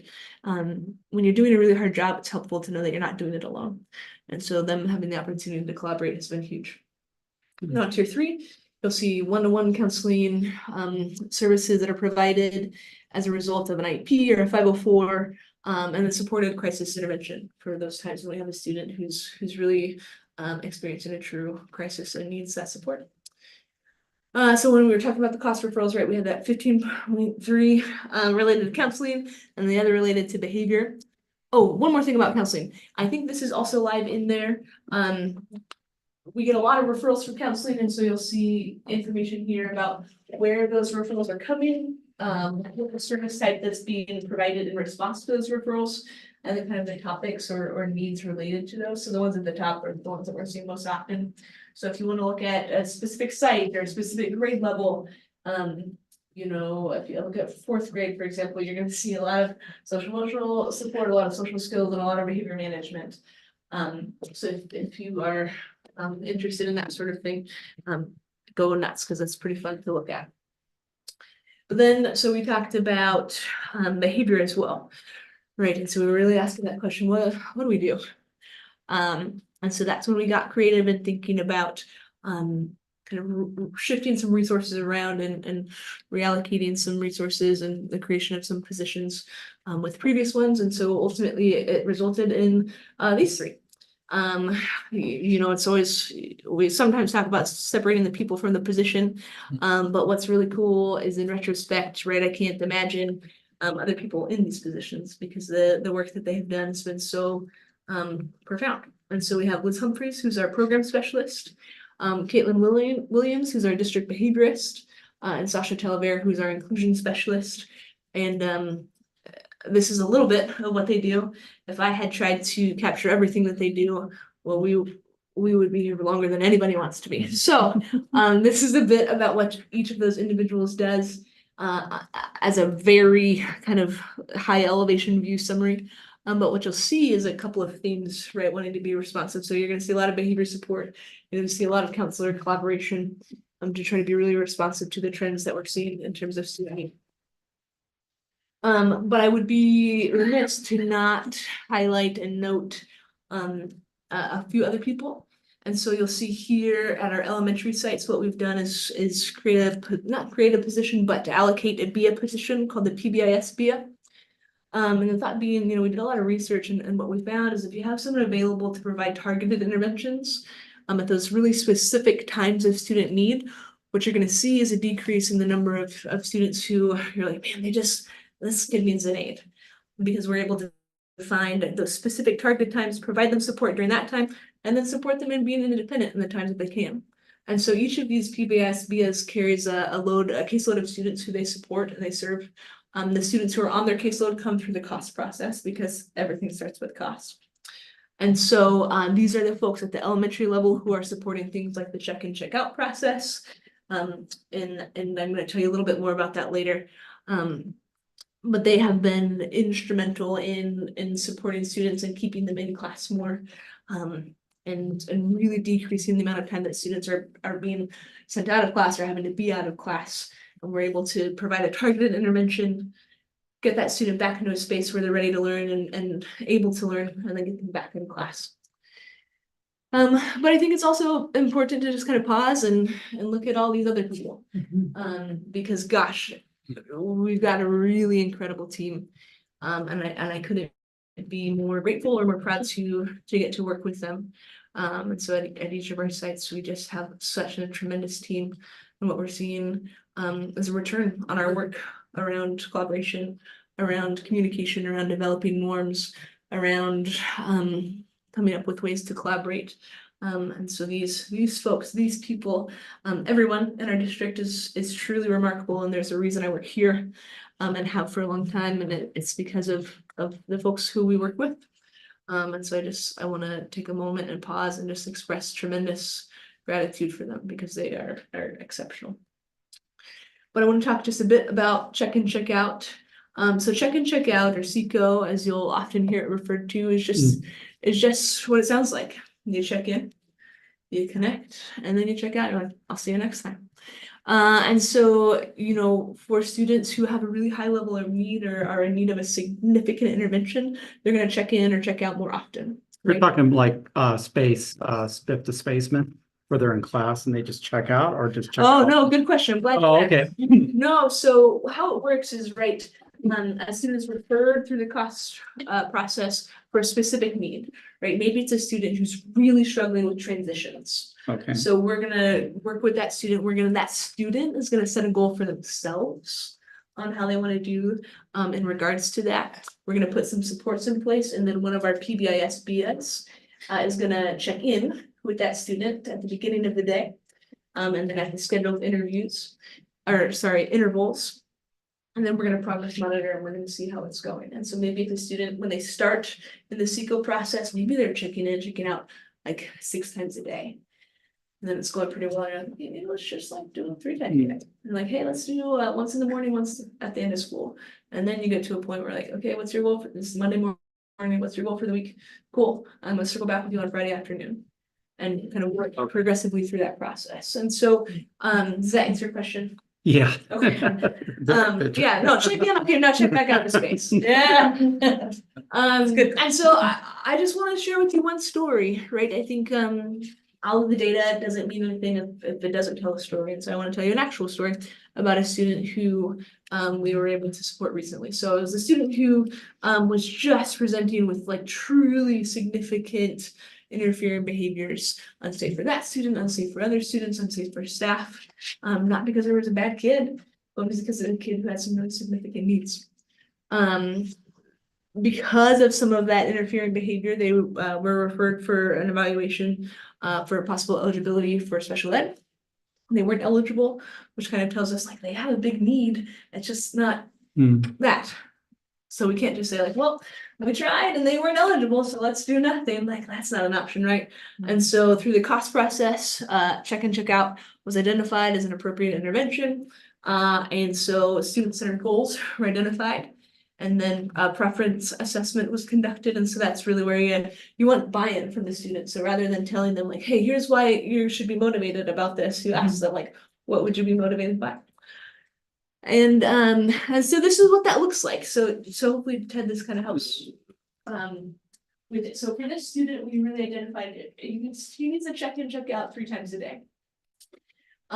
This student also really loves cats. And so Okay. every Oh. student who's on a check in, check out plan, they participate in the creation of their plan. So they participate in the creation of their goals.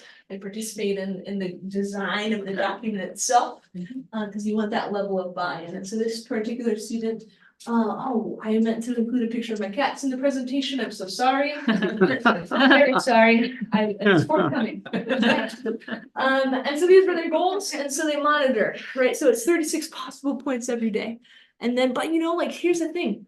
Some days you don't come to school with 100% to offer, right? Some days you come in and you're like, I got 80 at best. I was up late, my parents were arguing, and had breakfast. It's 80 tops. And so they get to self-select their goal for the day. And then they check in and then they meet it. So here's what that data kind of looks like. And so the blue part is the goal for the day. And then the red part is the actual number of points that they earned. I think what's really cool is the whole idea is that we're increasing their capacity and their threshold. And so what you'll see is the number of possible points increased because their goal increased, because they were able to do more and more with less and less support.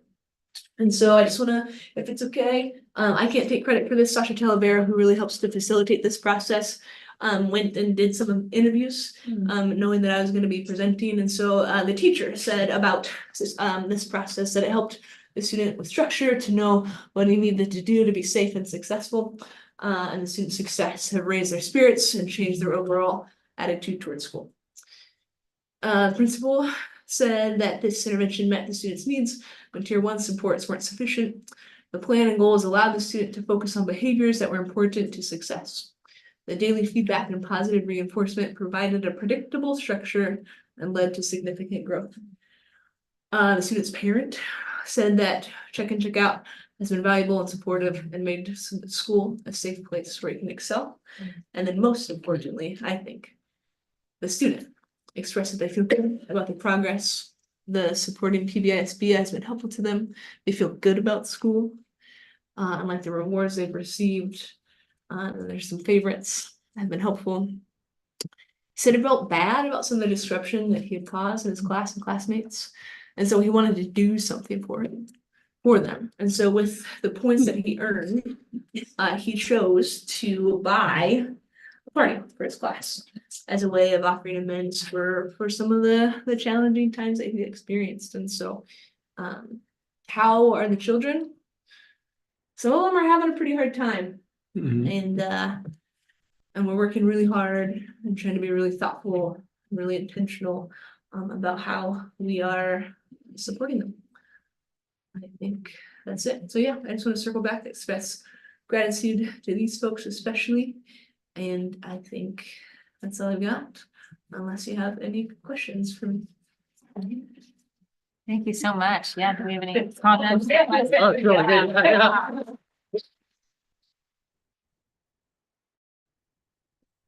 Yeah, I'll go.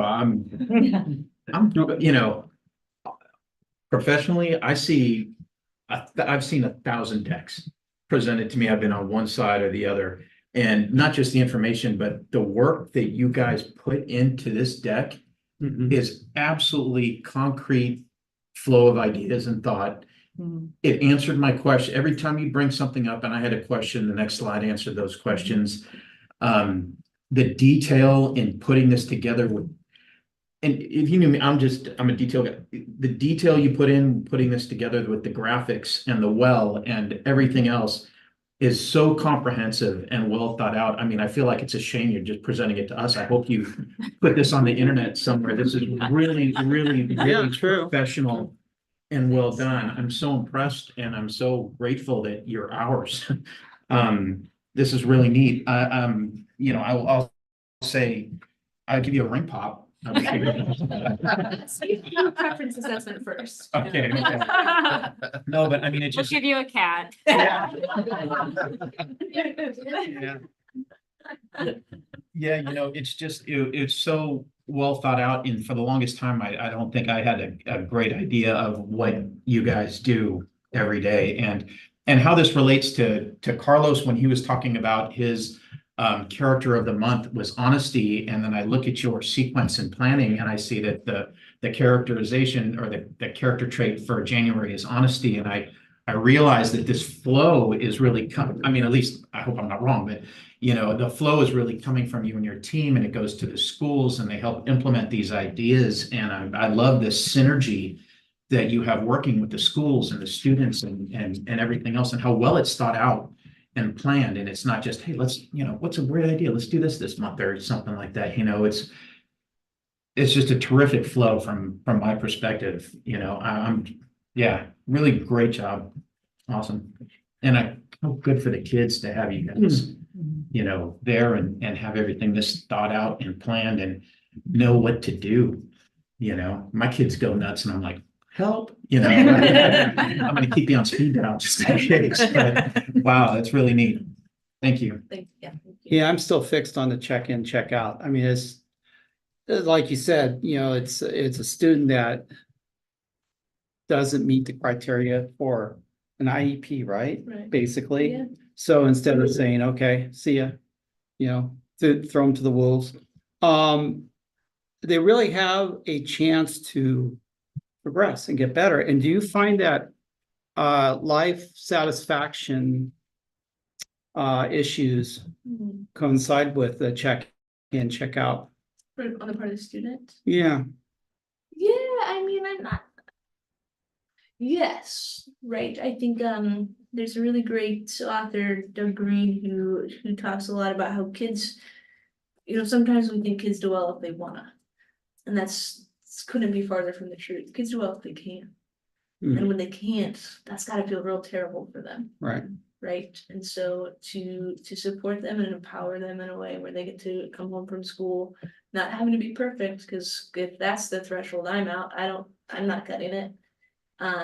But where they get to come home from school and be like, I got to set my goal and then I got to meet it. It's so empowering for them. I could see that. That's a great program.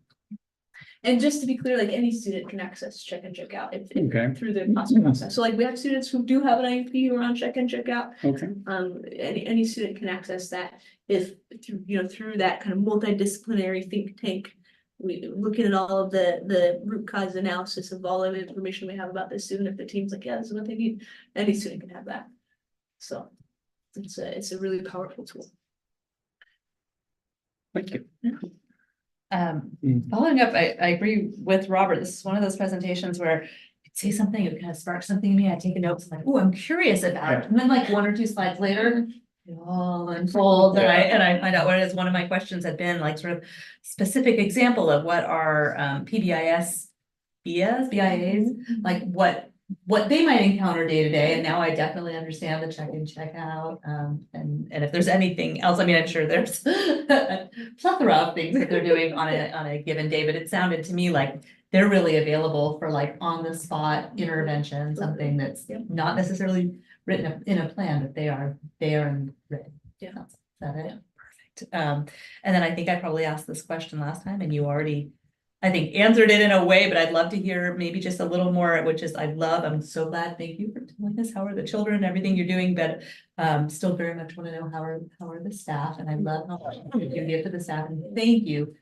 for explaining what they do and for giving that deeper explanation of those newer roles, but this team has really moved through a lot, and I would just love to hear how's the team, the team doing? How do you collaborate and check in with each other? Yeah, I mean, thank you for asking that, right? I think It's easy, I imagine, for staff to feel like we talk so much about the kids and to feel like, well, but like, how are we? So thank you for always asking that, because I think it means a lot to them, and I know it means a lot to me. Our staff are working hard. I think our staff are tired, understandably. Yeah. But I think our staff have a high level of fulfillment in terms of what they're doing, because you get to see the impact, you get to see how kids are doing. As a leader, I try to be really mindful of the importance of not just saying like, well, they feel fulfilled, so like, we're just gonna lay on the work. I try to be really thoughtful about how we use time and never wasting time in those sorts of things to maintain as much high morale as possible. Something that we started doing recently is I send an update to our staff every week. And I've started including a shout out in that. So I have a form where anybody who sees like, hey, this person really helped me out, I want to make sure that people know about it. They can just fill out the form, who it's to, who it's from, it can be anonymous. And then I take all of those from every week and I include it in the weekly update that I send out to everybody, so that those shout outs get out there so that people know. Because when you feel seen, even when you're doing something that's really, really hard, it makes a big difference. And so I certainly don't do it perfectly, but we try as a student services team to really cultivate those opportunities for kind of departmental health and organizational health, to say like, hey, everybody's doing some really hard stuff. Let's make sure that we have each other's back. And so, you know, some of that comes down to me, but it's really our team that does the heavy lift on taking care of each other. It's like, oh, you have a heavy assessment load, let me take one. And so our staff are really remarkable in the way that even when their plate is so full, they're like, yeah, but I've got room for like a little bit more on mine. Let me see what I can do. Yeah, thank you so much. Something that I feel like we hear in the world of board membership is that in our community, some of the most important topics is, you know, teacher salary, and then student services in terms of counseling and mental health. So like, how do we support those students? And I was just at every slide, like everybody's saying, just so impressed with how kind of intertwined the system is that you've built. And I feel like you've built on it, but you've really fleshed it out. And I'm very grateful to, wow, all these people that are just so amazing. Yeah, wow. I was curious about different school sites. I'm just noticing different numbers. Do you find that different school sites need different things? It's a good question. We've really been trying to ask some of those questions when we notice that, right? We always talk about in special ed, you know, like one of the like Voldemort words, if you're a Harry Potter. Yeah. I'm not a Harry Yeah. Potter, but I know the lingo. Is disproportionality. Excuse me. And so anytime you see like an overrepresentation of a student group or an overrepresentation of a site in our bigger numbers, we try to ask some questions about like what's going on there. Not necessarily because like, oh, this is wrong or bad, but because we want to understand more about it. So excuse me. We always try to think about that. So for example, one of the numbers that you may have picked up on is Santa Cruz Gardens or Main Street, like slightly higher special ed eligibility percentages. And so Main Street, for example, it's really important to keep in mind is that they also house our 2 elementary special day classes. And so there are students who attend those classes who actually their school of residence is another one. But they're going to show up in the Main Street numbers because that's where the program of need is. And then, you know, for Santa Cruz Gardens, for example, they also house the preschool special day class. And so they're the only site in the district that has that program. And so it's going to cost some slightly elevated numbers there as well.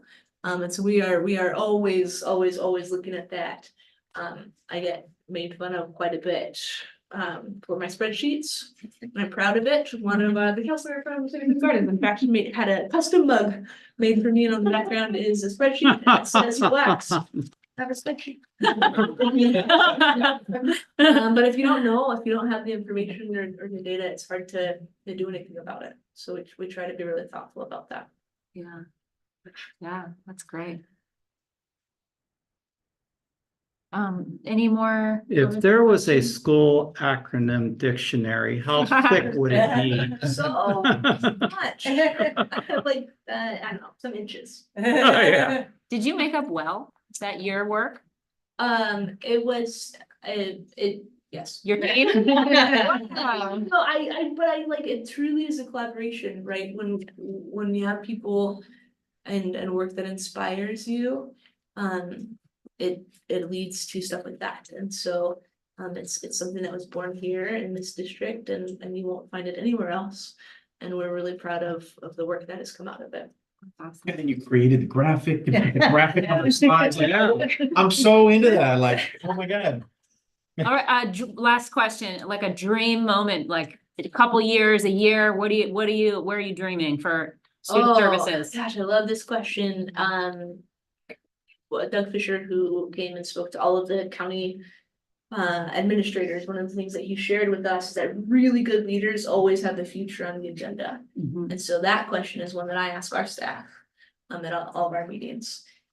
Is you know, how's it going? How do we want it to go in the most next immediate future and the big long term?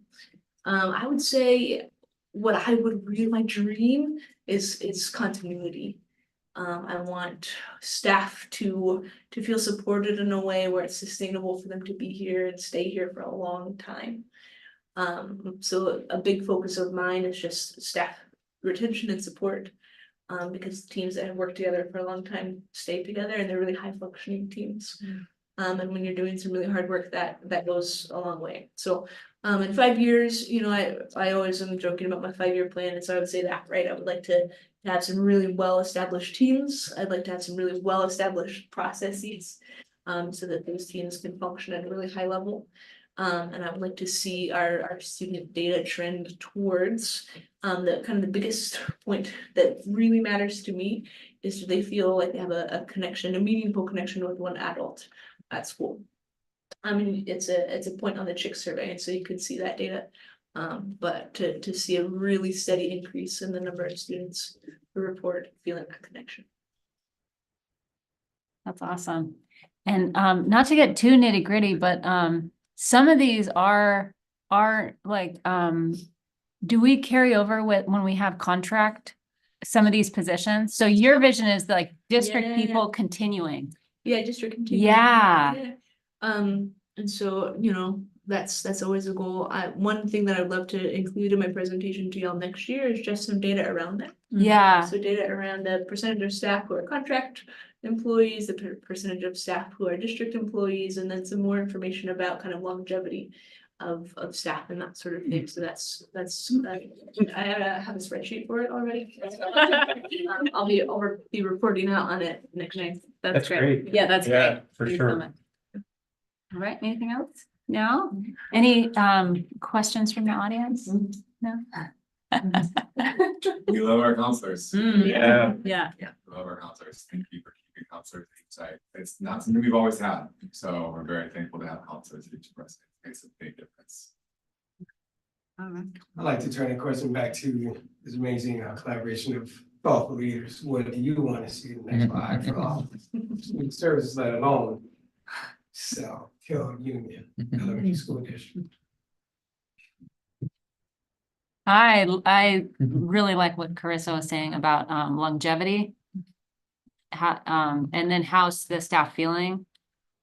Maintaining that, and I'm excited for your spreadsheet on contract, and because that's you know, that's where people are imagining themselves here for years, and that's what we want. Yeah. Yeah. I mean, I know it's late, and I don't want to take a bunch of time, but I really believe in like contributing to the solution, right? And so if we're all the time talking about, gosh, there's no staff, or having staffing shortages.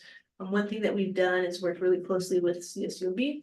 You see Santa Cruz. So this semester, for example, we have 2 student teachers, one in as a resource specialist, a future resource specialist, and another in special day class. And so really working hard to cultivate those partnerships, right? Because maybe if a student teacher, once you get a taste, you don't want to leave, is the goal, right? And so big thanks to because it is work to have a student teacher, and so when I asked our staff, like, hey, would you be willing to do this? They couldn't have been more enthusiastic to say yes and say like, yeah, we'll absolutely take that on. So big thanks to them for that. That's great. All right, thank you so much for your presentation. Yeah, thank you.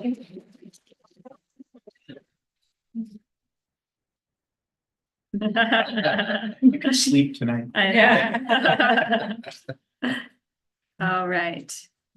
Oh, did we check email? There was another one. Okay, all right.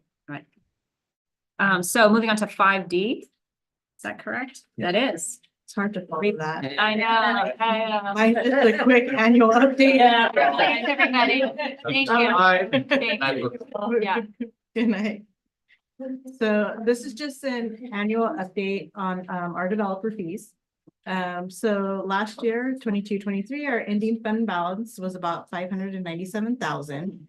Whereas we received about a little over 185,000 in developer fees in 22-23. We had spent about 55,000, almost 56,000 in 22-23, and we're projected to have about 521,000 in developer fees for 23-24. And again, these fees are what's collected from, we receive these fees from developers when they're pulling permits for new buildings or homes and so forth. And is that what's gonna be in our pockets, or do we have to share it? This would be what's in our pockets. Okay, Yeah, because you are correct. We do have that split with city schools. and county office of education, do they take any of it also? too? I'm not quite sure if they Oh. take any off the top. I know we have the split with city schools though. Right, Yeah, because the county office does collect them for us. that's it, okay. A question on, I know it can only be used for facilities. Yeah. And I was just kind of rereading the language in the background section of the memo. Mhm. It says fees are used to finance the costs related to construction. Those are the. What are our limitations on how we can use this money? That's gonna be my question. So I know it's kind of tricky. Yeah. So we can use them for instance, like last year we used it for like speakers, like intercom, rewiring, Okay. stuff like that. You can't use it for any maintenance type stuff. That's what I was, okay. Yeah, so Not for paint. yeah, you can't use it Oh, for. really? Oh. Yeah, it's really interesting. Mhm. So it's like new construction or reconstruction type things. So and like again, technology type stuff Mhm. and so Hmm. forth. So it's really interesting because you would think you'd be able to use them Yeah, for like if you needed to replace, redo the floor here and. Yeah, Wow, I didn't know that. yeah. Is there a time limit on using the funds? You have to use, so when you receive them, say whatever we received this year, we have to use that amount within 5 years. So we're on track with what we've received before, like in the past 5 years. So What do we do with the money until we use it? it just keeps rolling over.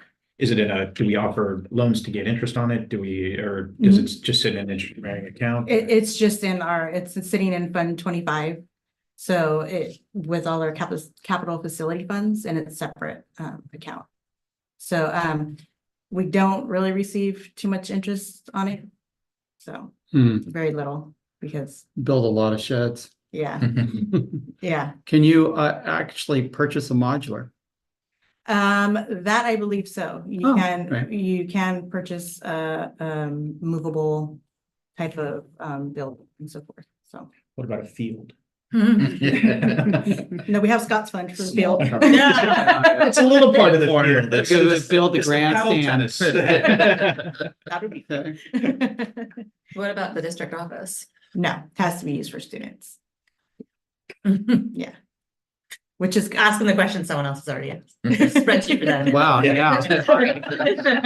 That blows me away because I thought it was used for maintenance as well and repairs, and it has to be for a new whatever. Yeah. So we do get RDA Wow. funds as well that we can, Mhm. we do the transfer, the 300, these are about 365,000 or so, and that can be used for repairs and so forth.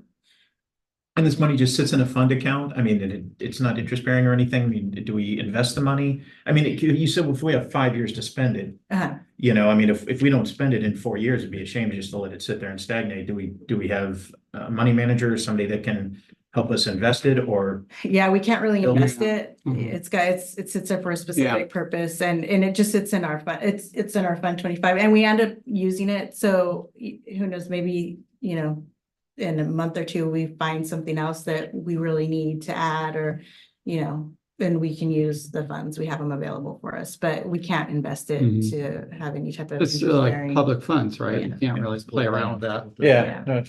Mhm. Unfortunately, that's. Yeah, I know. Well, let's build something. $500,000, you know, let's go.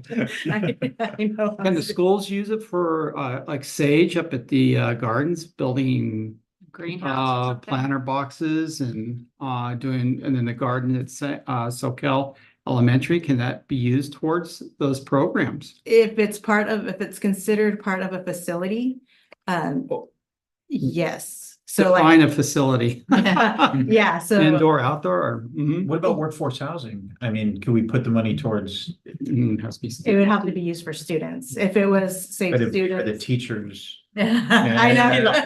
Yeah, just going down that. Pull out the Murphy bed in the classroom. All that room. Yeah, I know. Santa Cruz Gardens. Yeah. As far as like greenhouses and so forth, Yeah. I can look into that. Because that would be something like an outdoor learning space for students. That was something that was kind of on my mind, the outdoor learning space, Yes. so I'll look into that. Yeah, ooh, I like that. Because as long Well, as, the definition says a place, yeah, you know, and to provide a particular purpose, so. mhm. Yeah, so, yeah, I'll definitely pick that one. All right. Cool. Very cool. Yeah. I approve. Thanks for telling us about money that we. No, yeah, I mean, I learned something tonight about that. Okay, hold on. Are we done with that? Do we have any comments on email or Nothing on email. nothing? Okay. You're good. Okay. Thank you. So we're, okay.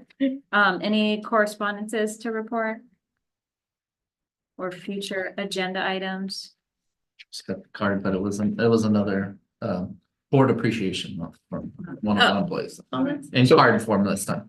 I will just ask, we have the note for future agenda items for a board member that's no longer here. Do we keep that on the future agenda items? We can talk about that. How about if we talk about that at our agenda planning meeting with the president, and we'll talk about whether it still fits or not. Sounds good. All right, do I have a motion to adjourn? I'll make the motion. Oh, All right, do I have a second? I'll second. All right. All in favor? Aye. Aye. Aye. All right, meeting is adjourned.